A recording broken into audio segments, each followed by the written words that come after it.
આજે તો હાંજે ઉઠીને જવાનું ખાણે નાવા, એટલે હું છયો નીકળી ગયા એક મોટરસાયકલ આગળ, અને આ હે ખાણે જવાનો રસ્તો ને આવી ગયા ખાણે. ખાણે આવીને છે કાઢી નાખ્યા લુગડા, અને આ હે ખાણ. પછી એક આવે જો બીજું મોટરસાયકલ કિશનભાઈ લઈને, જોયું ચાલુમાં બંધ કરીને ઉતરીને મારી દીધો ઠુમકો. આવીને શૈલેષભાઈ વાય મારી દીધો ઠુમકો. પછી આપણે થોડાક મોરા આપણે મારી દીધો. પછી મોટરસાયકલ કરી નાખ્યું ધોવાનું ચાલુ.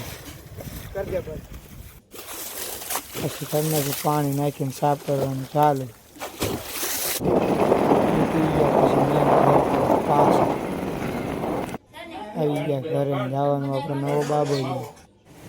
આવતા રહ્યા બાબો ગયો. હા આપણો પતરી ગયો, આપણા મોટા ભાઈનો છોકરો. અહીંયા આપણો બ્લોગ પૂરો થાય તો લાઈક શેર અને સબસ્ક્રાઈબ કરતા.